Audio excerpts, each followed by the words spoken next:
Fix అయిందా? Telugu మ్యాట్రిమోనీకి thanks చెప్పాలి. పెళ్ళంటేనే తెలుగు మ్యాట్రిమోనీనే. 26 సంవత్సరాల నమ్మకం, లక్షలాది సంతోషకరమైన వివాహాలు. తెలుగు మ్యాట్రిమోనీని డౌన్లోడ్ చేయండి. రైట్ నౌ మాజీ మంత్రి హరీష్ రావు మీడియాతో మాట్లాడుతున్నారు. లైవ్ లో చూద్దాం. అంటే ఇక్కడ ఇంకొక ఇష్యూ ఉంది ఇంపార్టెంట్. బీఆర్ఎస్ హయాంలో ఈ భూమి అంతా కూడా ధరణిలో దేవాలయ భూమిగా నమోదైంది. కానీ కాంగ్రెస్ పార్టీ రాగానే మరి భూభారతిలో ఈ భూమిని ప్రభుత్వ భూమిగా నమోదు చేశారు. ఇది కూడా దానికి సంబంధించిన డాక్యుమెంట్. ధరణిలో ఈ భూమి దేవాలయ భూమిగా బీఆర్ఎస్ హయాంలో నమోదైంది.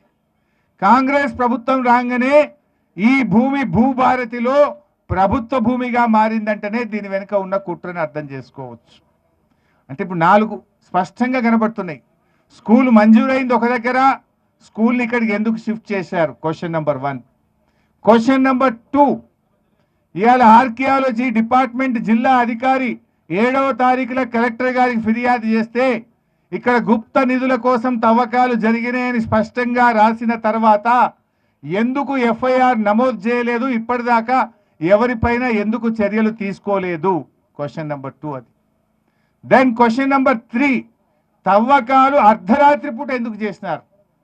ప్రజలెవరు చూడకుండా చీకట్లో రాత్రి 12 నుంచి 1 గంట మధ్య దేవాలయాన్ని కూల్చివేయడం, 24 అడుగుల లోతు తవ్వడం అంటే ఈ అర్ధరాత్రి పూట చేయడం అంటేనే ఇవాళ ప్రజల్లో అనుమానాలు కలుగుతున్నాయి. This is question number 3.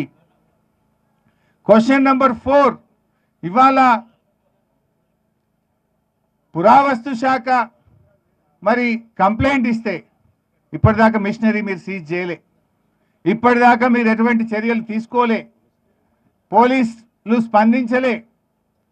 Question number 5, ధరణిలో దేవాలయ భూమిగా ఉన్న భూమి మరి కాంగ్రెస్ రాగానే ఇది ప్రభుత్వ భూమిగా ఎట్లా మారింది? వీటికి వీళ్ళు సమాధానం చెప్పాలి.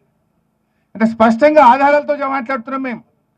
ఇది మేము చెప్తున్నది కాదు, ఆర్కియాలజీ అధికారులు ఇచ్చిన కంప్లైంట్ మీద, భూభారతి రికార్డు మీద, ధరణి రికార్డు మీద మేము చూపించి మాట్లాడుతూ ఉన్నాం ఈరోజు. అంటే ఇంత స్పష్టంగా మనకేమర్థమవుతుంది? ఇది పూర్తిగా గుప్త నిధుల వేటలో రాష్ట్ర ప్రభుత్వ పెద్దలు చేసిన దోపిడిలో ఇవాళ దేవాలయాన్ని కూల్చివేసినారు. ఎందుకంటే రేవంత్ రెడ్డి ఎప్పుడు మాట్లాడతాడు లంక బిందెలు అంటాడు. లంక బిందెల వేటలో రేవంత్ రెడ్డి గారు ఈ దేవాలయాన్ని కూల్చిండు. అర్ధరాత్రి పూట ఆ 24 అడుగులు మరి ఎక్కడైతే విగ్రహం ఉందో దాని కింద తవ్వకాలు జరిగినాయంటేనే ఇక్కడ అనుమానం కలుగుతుంది. ఇలా బుకాయిస్తున్నారు, లేలే మేమేదో చిన్నగా తలిగింది అన్నారు. అడవై చూస్తే ఏమున్నది? పెద్ద పెద్ద రాతి కట్టడాలను ముక్కలు చేసిండ్రు. ఎక్కడికక్కడ ముక్కలు చేసినట్టుగా స్పష్టంగా కనబడతా ఉంది. అందువల్ల మేము ప్రభుత్వాన్ని సూటిగా 4-5 డిమాండ్లు పెడతా ఉన్నాం. డిమాండ్ నెంబర్ 1, పురావస్తు శాఖ ఇచ్చిన కంప్లైంట్ ఆధారంగా తక్షణమే ఎఫ్ఐఆర్ నమోదు చేయండి. బాధితుల్ని అరెస్ట్, ఎవరైతే ఈ చర్యలకు పాల్పడ్డారో వారిని అరెస్ట్ చేయండి, ఆ మిషనరీని సీజ్ చేయండి అని మొదటి డిమాండ్ చేస్తూ ఉన్నాం. రెండవ డిమాండ్, యుద్ధ ప్రాతిపదికన ఆ దేవాలయాన్ని పునరుద్ధరించాలని చెప్పి డిమాండ్ చేస్తూ ఉన్నాం. మూడవ డిమాండ్, ఆ స్థలాన్ని, ఎందుకంటే 1958 పురావస్తు శాఖ చట్టం ప్రకారంగా 100 ఏళ్లకు పైబడిన ఏ దేవాలయమైనా ఏ కట్టడమైనా అది పురావస్తు శాఖ పరిధిలోకి వస్తుంది. ఈ దేవాలయం 800 ఏండ్ల చరిత్ర కలిగింది కనుక ఈ దేవాలయాన్ని, ఈ స్థలాన్ని తక్షణమే పురావస్తు శాఖకు అప్పజెప్పాలని చెప్పి కూడా మేము డిమాండ్ చేస్తూ ఉన్నాం. అదేవిధంగా ఈ ప్రాంతంలో మరి ఆ అర్ధరాత్రి పూట తవ్విన తవ్వకాల్లో లంకె బిందెలో గుప్త నిధులు ఏమైనా బయటపడ్డాయా? మరి అవి ఎటువైపు పోయినాయి? ఎవరి ఇళ్లలో పోయినాయి? ఏ ప్రభుత్వ పెద్దల చేతికి పోయినాయో దాని మీద విచారణ జరపాలని చెప్పి మేము ఈరోజు డిమాండ్ చేస్తూ ఉన్నాం.